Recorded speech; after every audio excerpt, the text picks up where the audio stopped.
the Islamic Republic appointed the top officials, the head of the Security Council, the head of the commander of the suppression forces. They even changed the head of the military, and they're trying to merge the normal military in Iran with the IRGC. You don't do any of that unless you want to go to war. You don't buy more man pads and missiles and equipment and weapons unless you want to go to war. And they're ready now. They had a period of a few months actually to consolidate. And now we are going to go back to a conflict where the Islamic Republic will I think the US will drive them to a point, hit them so hard that the IRGC thinks this is it. This is it, where it's finished for us, it's over. And that just means when they have nothing to lose, they're going to empty out all their missiles on all the infrastructure in the region, destroying most of the infrastructure for the Persian Gulf Arab countries there. Again, one of the only countries in the world with the technology to rebuild all of this is the United States of America. That's, an addition, positive point to that. But also, the Strait of Hormuz is becoming less valuable. The United States has been ramping up oil production for the past few months, making over $100 billion. They're profiting quite largely, the United States, from this. You might even think it was a setup for that to happen. They've recouped their costs of the military operations so far several times over. And we're even getting a bigger budget for the military in the United States of America, another $400 to $500 billion added on to the military at P. Hegseth's request.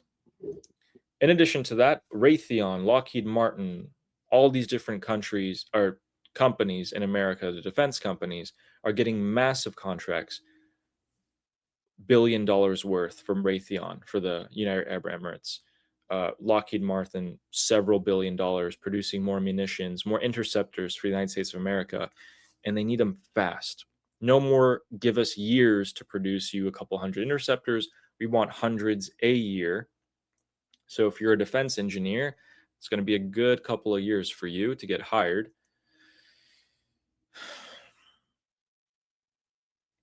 Using all of these interceptors, Armin, the ones that we have right now on the Islamic Republic in this upcoming war, is going to deplete the stockpiles a lot. The production of these interceptors is not for the war with the Islamic Republic. I believe it's for a war or a potential war after.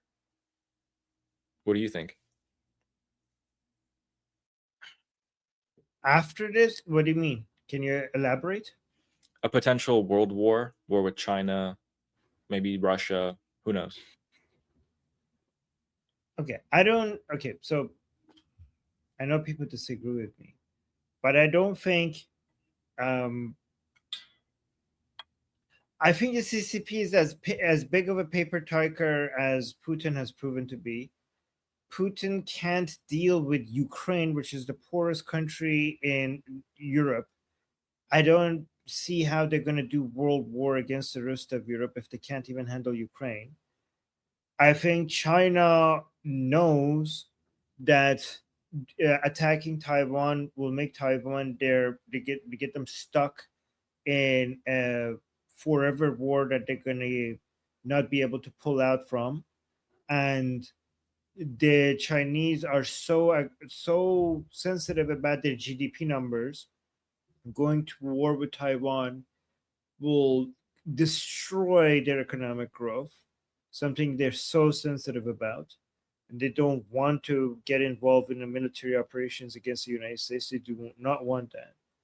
So I don't. I think we're not moving towards World War III. I think we're moving towards Cold War II, right? And I think the CCP wants to just tighten the noose around Taiwan slowly militarily rather than attacking them. I think that they're trying to create a mix of military as military positioning around Taiwan to make it obvious to Taiwan that this is going to be very difficult for the both of us if we go to war.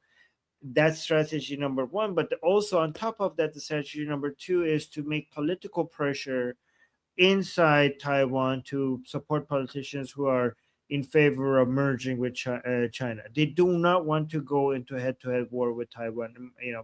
I mean, it would be ridiculous. Their army is not just as good enough to do anything like that. So they could see what happened to Putin with Taiwan with Ukraine. They don't want to make the same mistake.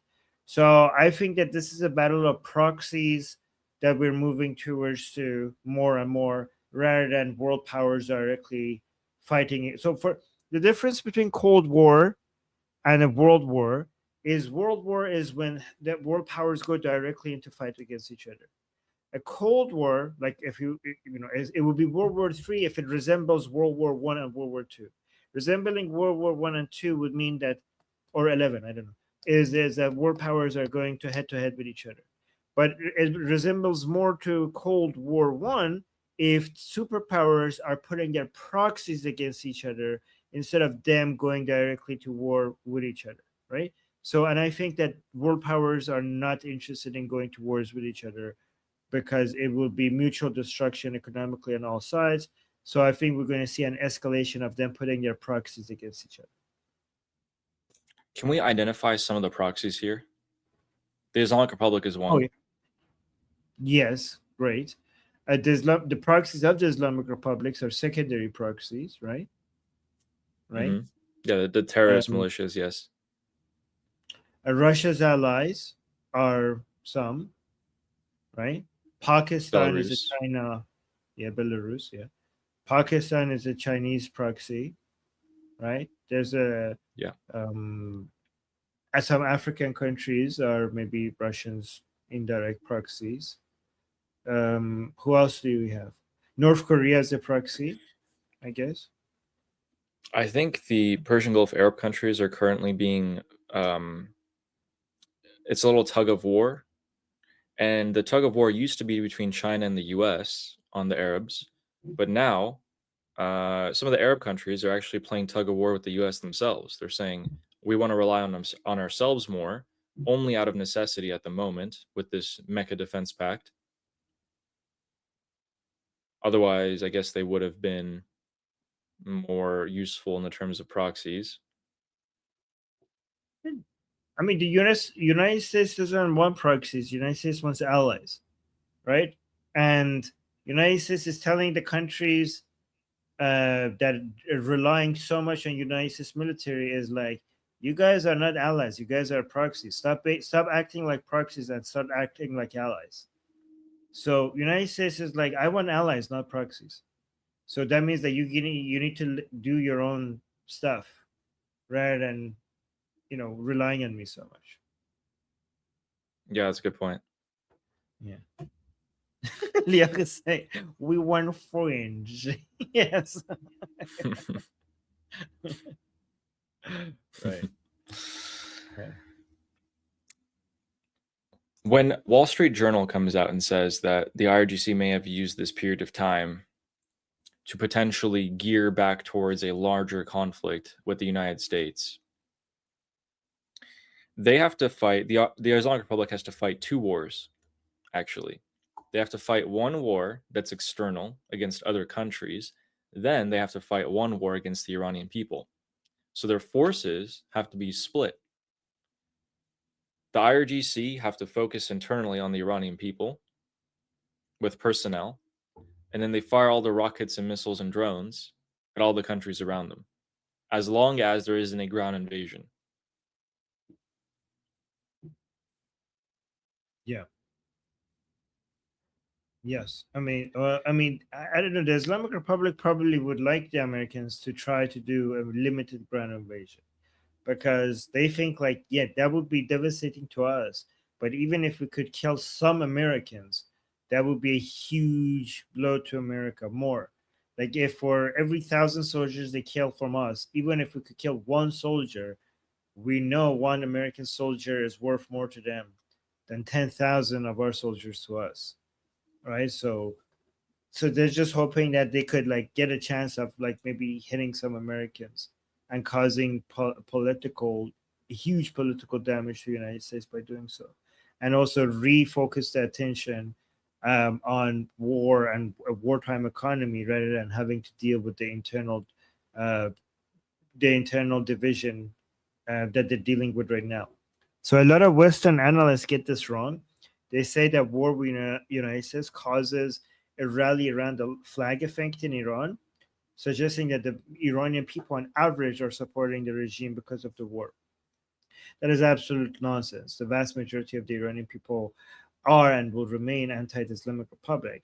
But there is a rally around the flag effect among the less than 5% of Iranians who are jihadis and used to support the regime, but right now they're also against the regime because of so many differences that we already covered here on the show.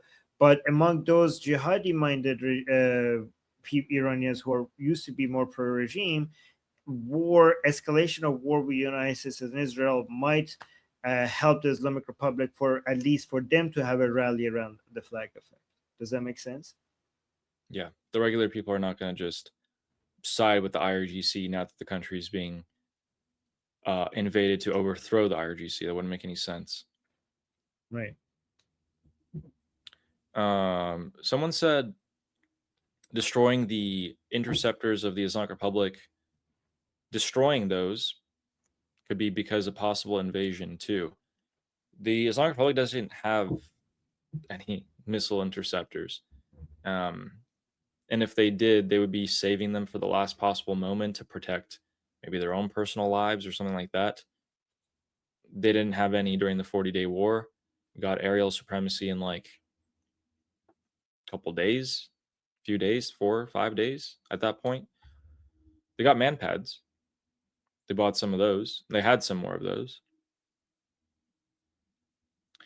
My name is Armin Navabi. I'm an Iranian political analyst with decades of experience fighting the Islamic regime inside and outside of Iran. Make sure you follow me for more, and also make sure you join our discussion group. I'm there almost every single day.